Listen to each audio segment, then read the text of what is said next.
Hee-hoo! It's me, Indie Animation Cowboy, also known as Dire Gentleman, and I am here with my two companions, my deputies, if you will, Masters in Animation Meg Tuten, Yee, and my fellow writing buddy, Henry Galley. Howdy, y'all! I'm not gonna do that voice, don't worry. The last time I met a squirrel... Nope, we're not going there.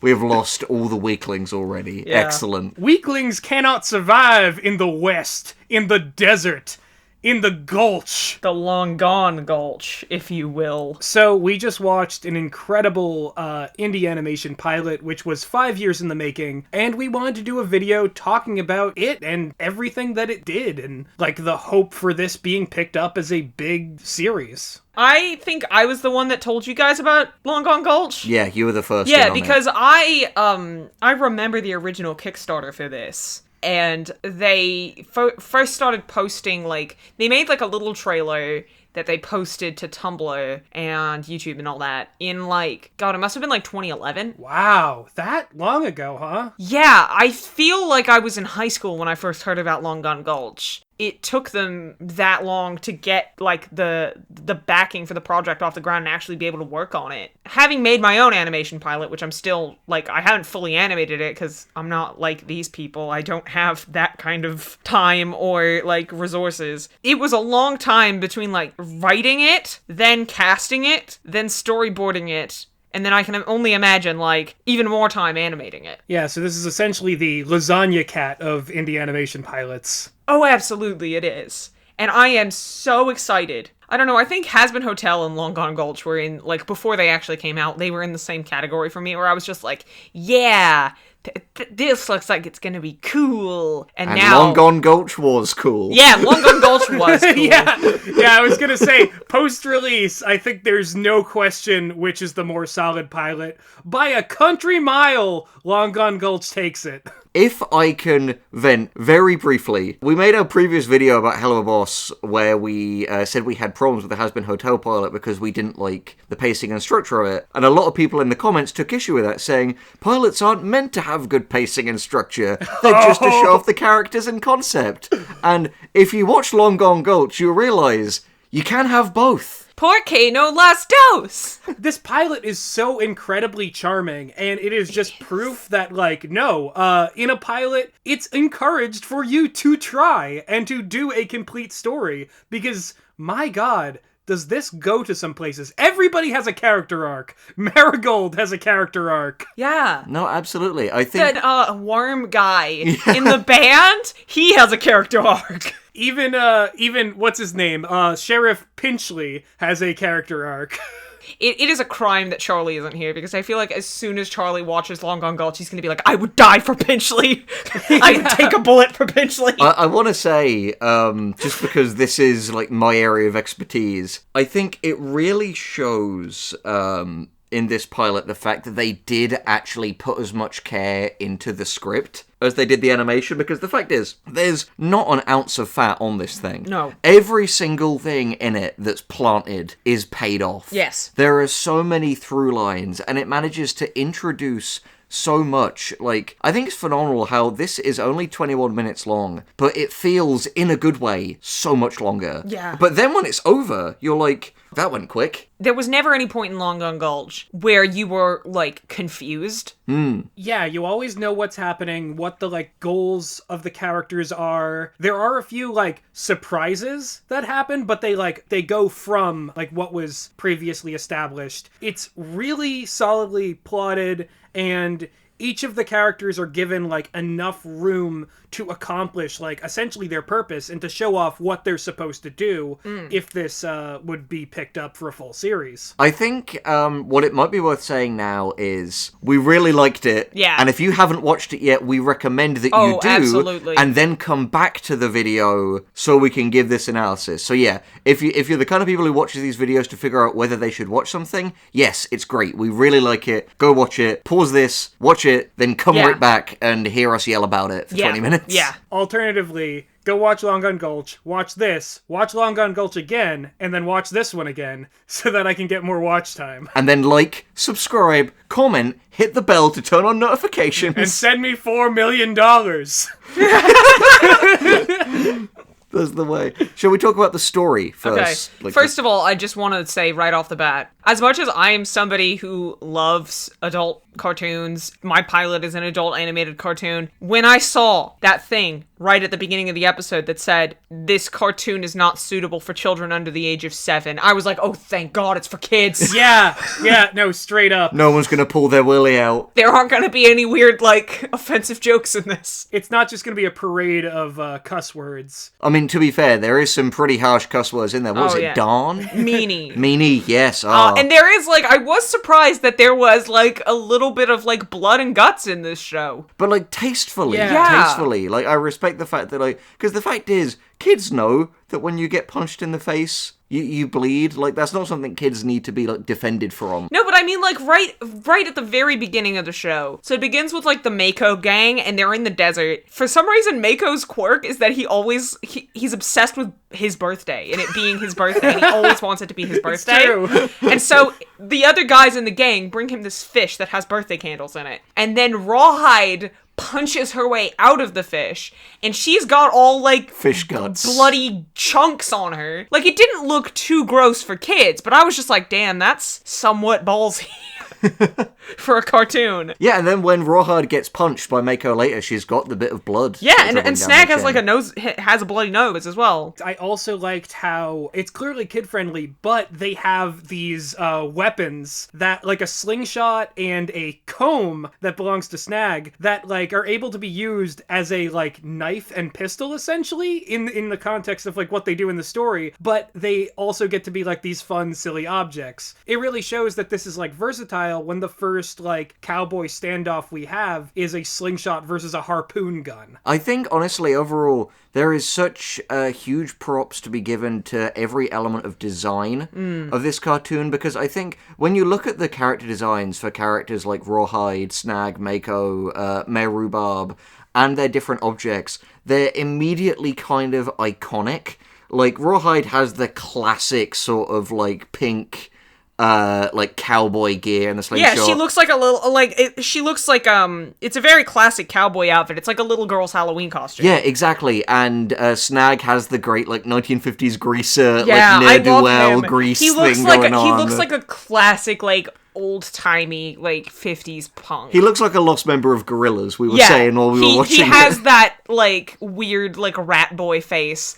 Also, for some reason, no one's gonna relate to this in the audience watching this, but, like, to me, Snag looks really Australian, because I can, like, so many cartoons that I watched as a kid, like, all of the, like, Nickelodeon Studio Idents and, like book illustrations and like comics that I would read growing up in Australia as a kid, they all look like Snag. It's the classic Australian underbite. Right, yeah, the snaggletooth, if you will. Like, I look at him and I'd like, this does has a very, like, classic animation vibe to it. Like, it does feel like, there were so many moments where we were watching where we were like, this could have been from Ren and Stimpy, but, like, in a good way. Well, it's got shades of Kablam, I'd say, with the main characters. Oh, it really does, too! Is that Australia? It is! No, it isn't, but... Oh, okay. The thing is, because I lived half of my childhood in America and half of it in Australia, and we went back and forth constantly, I can't remember where I saw a lot of things. I think a really interesting thing with this show as a whole and the kind of character designs and everything is this show is really good at making you want more of it by, like, subtly establishing questions. Because I think, I'd like to hear your opinion on this as well, Gus, but, like, I think there's this element you get immediately where it's like, okay, how did these two get here? Like, what's their deal? Like, yeah. How did Snag and Rawhide meet? It's sort of implied that Rawhide comes from, like, a long line of sheriffs, whereas Snag is, like, this little punk delinquent. Yeah, they both, like, feel kind of like they're from different eras, and they've got different things going on. Also, can we talk about the fact that there is a gang of mutant shark and, like, fish people out in the middle of this desert? I love that, yeah. Emperor Awesome lives on. Yes. Oh, well, His legacy. But yeah, no, we've got this gang of fish people that are just like out in this desert, and like I honestly thought that this was a reference to the fact that American deserts used to be sea bottoms. I mean, didn't all deserts, like, in ancient, or just, like, ancient seabeds, where the sea is, like, drained out? I think so. Right? I think that might be the case. This is going to pull a Star Versus, and we'll find out that Mako and his friends were here first. And everyone else, like, colonizes. There is one guy in the game that looks exactly like Buff Frog. There is also a Peter Lorre eel, and I'm here for it. Yes! Listen, here's how you make a cartoon good. You make one of the characters sound like Peter Lorre. Yeah! No, Like, that immediately... instantly that improves my opinion of every cartoon. Immediately any makes cartoon. it better. Like Dr. Frog from League of Super Evil, he sounds like Peter Lorre. I love that show. Yeah, Brave Little Toasters got that Peter Lorre light bulb in Yeah. there. Any cartoon where somebody sounds like Peter Lorre, that's a good cartoon. Instant improvement. Same goes for Edwin impressions for me. This is slightly unrelated, but I was actually in a screenwriting course, and there was a guy in there who had like a spec script about like, you know, talking animals in a pet store, and one of the characters was a tarantula who talks like Peter Lorre. Beautiful. Oh, instantly I want to see this movie. The thing is, he was clearly the most like classically trained among everyone, like in terms of like the studio experience. So I was like, okay, if anyone in this class is going to do it with the scripts they're turning in, it's probably going to be this guy. Because I can tell you, whatever I turned into that class, it was not not Kino. It's funny you should say that, Gus, because I think that level of kind of, like, it's clear these people know what they're doing. Like, Oh, yeah. if you'll pardon the cowboy pun, it isn't their first rodeo. Yeah, because I think Tara Billinger, I think, she has worked on Mickey Mouse shorts for Disney Channel. Oh, those are really good. Yeah, I think she works, because I follow both of them on Twitter. Zach Bellissimo, he does the Looney Tunes. Oh, wow. So they are literally like the two most iconic cartoons. Like, that's the IPs they're working with. Yeah, and I think Tara might have also worked on SpongeBob at some point. One of them's worked on SpongeBob at one point. Oh, yeah. Well, there you go. Like, if you want people who can do a really good, like, classic animated show for kids, you want someone who's worked on SpongeBob, Mickey Mouse, and Bugs Bunny. Yeah. Well, this all of that definitely translates over, because, like, so much of the, like, slapstick that goes on in those shows was recalled to me when I saw the mayor being, like, flung around the saloon. Yes, that was very reminiscent of the April Fool's Day SpongeBob episode. Oh, Yes. very much so, very much so. Mayor Rhubarb is a great comedy mayor. Like, there's a tradition of, like, sleazy cartoon mayors, and Mayor Rhubarb, I think, is a great addition to the pantheon of corrupt small town. He's not corrupt, really but, like, corrupt. incompetent Yeah, he's definitely small town. corrupt. He's definitely not corrupt. He is incompetent. Put him up there next to, like, Mayor from the Powerpuff Girls. He's got that Yes. same That's energy. the vibe. Yeah, it's just like a little man. This whole with, show like, has big Craig McCracken energy. Yeah, it does. It It does. does. There's something about it, the fact that, like, and again, this is something that actually matters for a pilot, but I think it's paced superbly, and while it has these great bursts of frenetic energy, like the different action sequences, it knows when to pull its punches. Yeah. As much as give them. Like, there's some, like you said earlier, Gus, everyone in this kind of gets an arc, and I think Raw Hide as our, like, main character and emotional core is a really great example with, like, her going to, like, sleep on her dad's grave being a great, like, organic low point in it without feeling like, oh, come on, you haven't earned this. It wasn't as quite, like, telephoned in as Charlie on the phone to her dad. It's Charlie telephoning in Yeah. her mom. if you will excuse the pun. The other thing about that, too, is that, like, not only were there so many things to bring us to that low point, like her losing the badge, her getting into the brawl, the main thing is that she gets kicked out of her home, so, yeah, she has nowhere else to go than back to, like, her dad's grave, which is the closest thing she has to a home at that point. Yeah. BW was a great, like, cartoon mean girl as well. Oh, yeah, no, she was fantastic. Cause she's kind of like that, like your like anime rival character who's like, you know, you think you're cool, and then at the end she's like, oh, I was too mean to them. Here, I'm gonna, you know, show up and give her a little pep talk and. I'm glad they leaned into the Mandy with her rather than defaulting to the, like, Valley Girl high school, like, Regina George Yeah. type thing. Yeah. Like, they made her feel more authentically cool. I like BW, and I like the fact that she's actually played by an indigenous actor.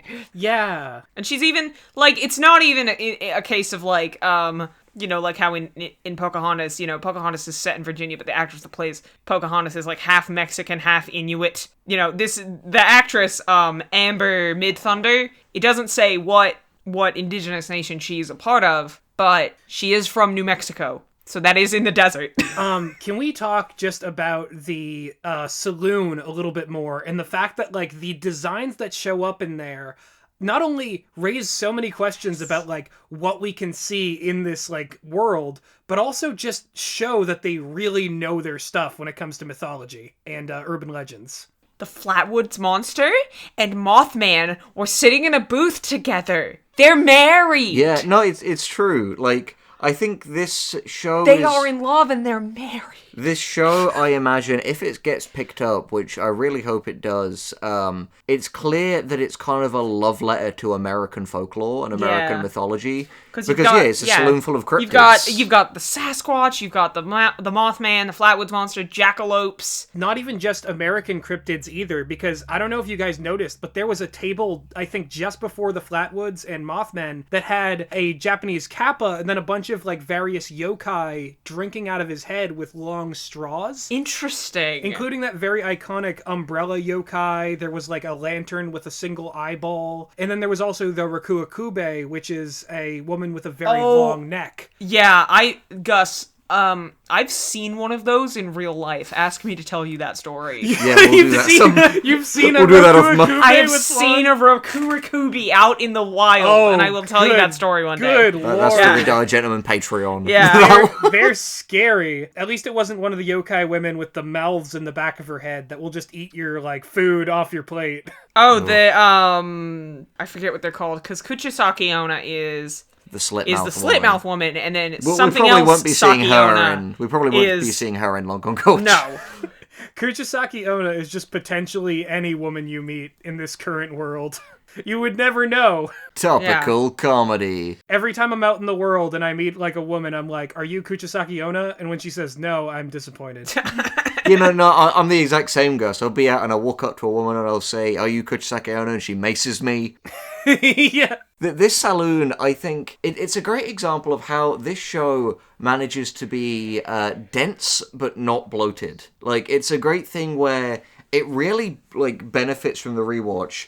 If I was to compare it to anything, I'd say it's very kind of hot fuzzy-ian in its style of, like, you can enjoy this perfectly fine if you have quite a superficial and shallow look at it, but I imagine each time you watched it, if you really paid attention, you'd notice more fun Easter eggs. I picked up a fun Easter egg right off the bat. In the scene where Rawhide is sleeping on the gravestone, they have sort of an establishing shot of the graveyard, and one of the gravestones in the foreground says Prim, and that is most likely put in there by Carl Hadrika, who also, like, did storyboards and I think some, like, art assets for the show. His pilot, which is available on his YouTube channel, is called Becky Prim. Oh, that's a fun Easter egg. See? And in the Becky Prim pilot, the main character dies and spends most of the episode as a ghost. See, people, this is why it's worth listening to this video and not the million, like, bearded men laughing in the thumbnail reacting to it. Like, you'll get some expertise. Henry, I think the bearded men are more of, like, a spindle horse tribe. They ride their spindle horses in another part of this desert.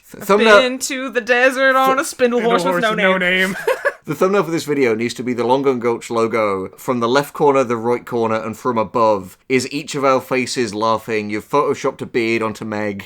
Like, and we're just losing our fucking shit. Oh, if only I could do this with a thumbnail, is just put the logo of the show with a beard that comes out of the thumbnail over the video title. That'd get people to click. If I could do that, everyone would click on that video. The first bearded video on YouTube. Speaking of very, odd, strange body part visuals, wasn't the stare down at the end of this episode one of the most, like, balls to the wall crazy animation moments this whole past 3 years. That was some full-on chowder shit, and Yeah. I loved it. Chowder! Chowder! Chowder! This long gone gulch has got me acting quite strange, my boy.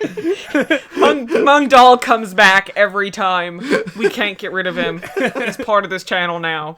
Oh, Lord. But no, you're so right, Gus. Like, that was such a fantastic use of visuals. And honestly, legit, some of my favorite cartoons of all time are the ones that are like, wait, guys, we're a cartoon. We can have fun with the visuals. Yeah.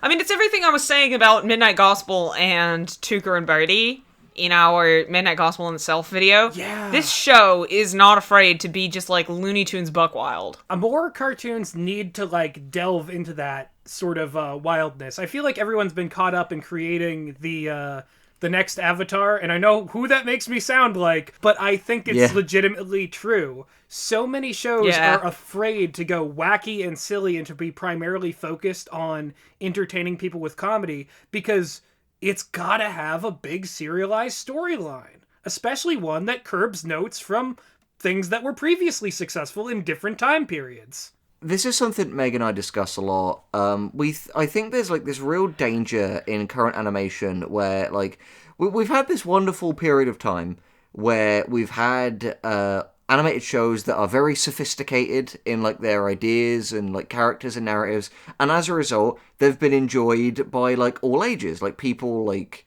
adults and stuff on like Twitter and Tumblr and Instagram and all that have really like attached themselves to it and stuff like that. But I think what really worries me is this idea of a generation of creators who start missing the point and start making what are ostensibly children's cartoons, but directing them to like 20-somethings. Yeah. Like, hoping to, like, get... Oh, well, we are very much already in that era, my friend. Yeah, no, and it's a dangerous thing, because as a result, you get shows that are kind of afraid to be like Long Gone Gulch. And that's not me doing the whole, like, back in my day, cartoons were like... Because, like, there's literally every era, there's always good cartoons and shit cartoons. Yeah. That's the way of the world. I think you could say that, this is less of a gold rush and more of a Great Depression. More of a mold rush. But no. A mold rush!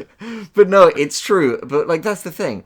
I think it's great to have shows like this that remind you, like, hey, while, like Brad Bird says, animation is a medium, not a genre, that doesn't mean kids can't have fun, great cartoons, you know? Because I think it's stuff like this that really takes advantage of the tools that animation affords. Like Meg was saying earlier, there's an immense sense of relief when you see that it's made for kids on the opening slate, because, as any creator will tell you, limitations breed creativity. And a lot of the time, if your jokes aren't just, like, swearing, drugs, sex, violence, etc., you have to be pretty clever. Yeah. And there's the opposite spectrum where it's all just like farts and like minions and shit. Jingling the keys in front of kids' faces. Exactly. But that sort of comedy exists in live action as well. A lot of, like, quote-unquote adult movies or even, like, kids' comedies that come out of Hollywood are basically that. They're there for, like, a yuck a minute, but you don't even yuck because you've seen all these jokes before. 10 different pictures of fart and a DJ Khaled song on the soundtrack. Yeah. Future is now. The movie was called Us, and it won the award for Best Screenplay. You gotta have, like, the, like, a pop song that's, like, 2 or 3 years out of date in the trailer to just, be, like, drive it completely home. Yeah, no, absolutely. The music in Long Gone Gulch, like, the music in this was done by a band called Creeps, and it is exactly the kind of music that this show needs to have. It's very reminiscent of a band that we both really like called X-Ray Cat Trio. It's that kind of, like, rockabilly. Yeah, I think it suited the thing really well, because something that's actually occurred to me is, I think in all of the most iconic animation, the music is memorable. Like, even though it's kind of fallen from grace now, the kind of SpongeBob, like, how would you describe that? Sort of like surf or like hula type music? Yeah, hula music. Is so iconic and really assists the visuals and creates a kind of tone. And in this, I think they've really nailed that, like, Western vibe. And this is also, like, further proof that if you have, like, a saloon or a tavern in your thing, and you don't have, like, a tavern singer or a tavern song, you, turn in your badge. It's over for you. You're done. Yeah. Is there... I can't think of anything that's had a tavern without it. You just don't do it. It makes it less interesting. Over the Garden Wall had the Highwaymen. It makes it less interesting to not. Even the new lame SpongeBob movie inexplicably had Snoop Dogg in their tab. Snoop Dogg as himself. And then in the first one, there was Goofy Goober, who is equally as famous as Snoop Dogg. Yeah, no, it's true. That saloon scene it's the heart. I don't know why I keep pronouncing it like that. Saloon. Salud. It's really the heart. Did you see what I did there? It's the heart of the episode, really, and it's like it just shows, wow, we are in good hands here. Like, and I think what's so great is, again, not naming any names, but this felt like an actual episode and not like, here are my OCs, take a look. Because every character, you can say Husband Hotel. every character who wasn't a main character felt like they had the exact amount of screen time they needed and still left a great impression. And like, there weren't any subplots. Yeah, like what we mentioned earlier. I mean, Everybody has a in character a sense, arc, but there's no, like... It doesn't diverge. There's no interruptions. Yeah, Husband Hotel has that weird scene where it's Cherry Bomb and Angel Dust, like, in a bomb fight, and it doesn't go anywhere, and I don't even remember what the resolution to that plotline was. Straight up, Meg, I had to rewatch that for editing, and I did not actually realize it was a fight scene until I rewatched it. Like I keep forgetting. Like, I see it and I'm like, oh yeah, I guess they're shooting guns and like grabbing each other. Yeah, and where there's bombs no are being thrown. point in Long Gone Gulch where the plot stops and we're doing something else for a minute and it doesn't really... Or there's no point in Long Gone Gulch where like the action doesn't feel like it has impact. Like, everything that occurs on screen has like a kinetic energy to it and a clear purpose in creating the next sequence of events. Yeah. No, it's true. It's like, again, it's a consummate act of storytelling. And I know there'll probably be some people who are like, oh, you know, why do you keep comparing this to Has-Been Hotel? But to be honest... Nobody's asking that. Nobody is asking why we keep comparing it to Has-Been Hotel. No, you're right. It's true. Because the fact is, this is one of the two, like... I think it's one of the only two people who have ever said, hey, look, give us money and we will create a, like, full, like, episode-length pilot, like, full-on, fully animated, and then went on and did it. Yeah. But I think, to be honest, while this took longer than Has-Been Hotel, the extra time to bake shows. Yeah. And I think the fact that they had a smaller team shows, yes, of course, that's why it took a little bit longer, but I think it's also why, like, it feels a lot more visually cohesive. Yeah. Like there feels like there's a definite rhyme and reason as to why all of these different weird character designs are all in this one place. Like, they're all cryptids and, like, folkloric entities. Yeah. Compared to, like, some of them are lizards and some are, like, skeletons and furries. And one of them's and, just like... literally Badlands Dan from Wander Over Yonder. Though, to be fair, it's funny that you mention that, because it would not surprise me if an element of the inspiration for some of this was the Doomstone episode of Wander Over Yonder, because there are some great similarities here. And again, I'm not saying like, this is a ripoff, but like, I think it carried some of the really fun elements of that, which is just like the kind of rough and tumble, lawless location full of colourful weirdos. You're right, because I feel like Badlands Dan and William Wimperson, like, could both fit in perfectly well in this tavern, because one is one of those, like, dried out, bleached, longhorn skulls, and the other is like a little cactus guy, and we've seen that kind of represented in different ways in Long Gone Gulch. Yeah, we have Pinchley, the best character in the entire show. Excuse you, Marigold carries this. I mean, it's I'm sorry, already great. I stand Pinchley. He's the blobs of this show. He really is. He's kind of, like you were saying while we were watching it, he's the Ralph Wiggum of Long Gone Gulch. I'm in danger. I'm messed up. Just flinging around on the ceiling fan. Yeah. I mean, yeah, that's the thing. Both of them serve similar functions in the story by being like a character with a clear motivation, a point A and a point B that is slightly less important than the main characters, but ultimately they resolve that and no time is wasted. They fulfill their role in the plot and they're entertaining while doing it. Yeah, nobody outstays their welcome, which I think is great. Speaking of, I was so happy to see Mako again when he turned that chair around. Yeah. Yes. I was so happy, like, oh, he's still in this. In fact, he's the antagonist. Yeah, I mean, that's the thing. And what's great is he's that good mix of, like, something I said to Meg while we were recording this is, while we were watching it, rather, this show is great because this pilot is great because it clearly establishes the story engine. You get the sense that every week you're either going to have Mako cooking up a new criminal plot or some like new outlaw or troublemaker rolls into town that Raw Hide and Snag are going to have to deal with. It's classic, you know? And then you also have like references to Rawhide's dead dad. So that's like a character arc for her. That line where Mako was like, that's why I killed your daddy. I didn't really, though, but he is dead. Yeah, I think it's punched through the ceiling. Yes. He's Mako is a fantastic, like, cartoon villain. Yes. Like, he's the great, like, oh, you know, I can see this guy. I know he gets eaten by the worm at the end, but you see him finding his way to the exit in the post-credit sequence thing. Yeah, and he, you know, he's even got a mustache to twirl. Yeah, He's a great classic cartoon villain. I've so missed villains like this, because I remember Lindsay Ellis's great video about, like, is the Disney villain going extinct? And I think there is a problem of, like, people don't, like, let their villains be villains anymore.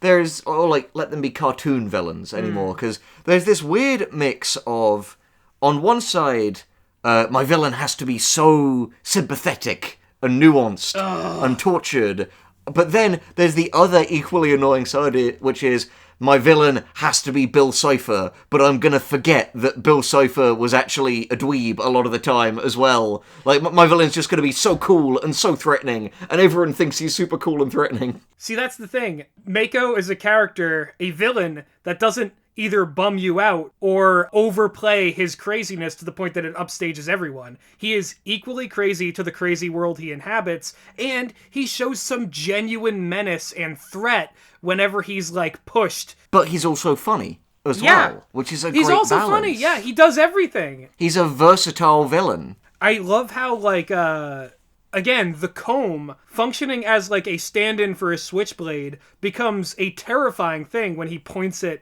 back at Snag, its original owner. Yes. Yeah. I loved the scene where Snag, like, jumps up and, like, pulls some of his hair out on the comb and then it goes in the guy's eyes. That was so the funny. fight scenes are so creative in this.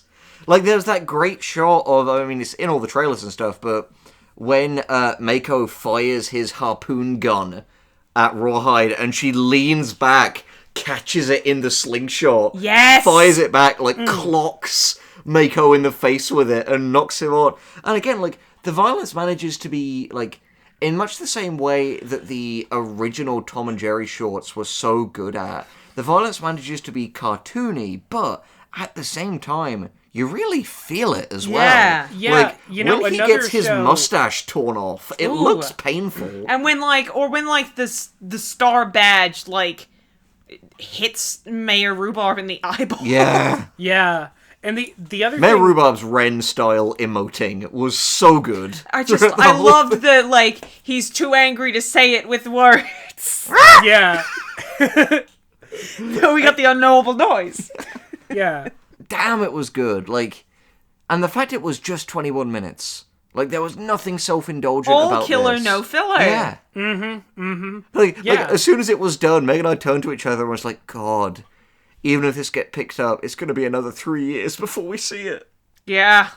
But, like, the thing is, I would gladly wait for more than this. And this is something that, like, I feel like would be worth going back to rewatch. It's a great thing to, like, have on YouTube. Like, I am so happy for the parents who have this to show their kids. Like, yeah. This is wonderful kids entertainment. And as long as it, no, there is no as long as it, because all of my as long as it's are directed at studio-made productions. This is not going to have as long as it's, because it's long gone Gulch, baby! Yeah. I mean, Yeah.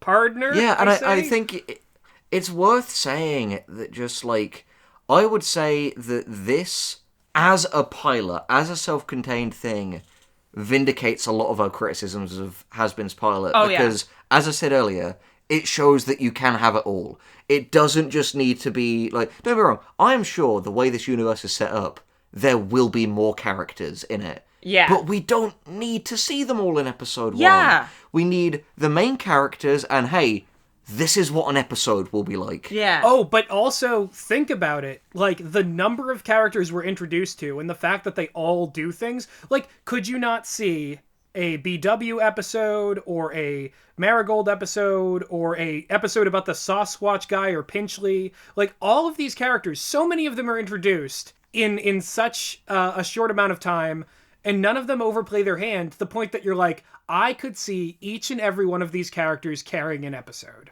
But that's so true. Dude, do you know why it is? I figured it out. Why? The real genius of this show as a pilot is it feels almost... You know, as a kid, you never actually see shows in order. Yeah. Because you just watch them on TV, right? Mm-hmm. This feels like it's not introducing the characters as such.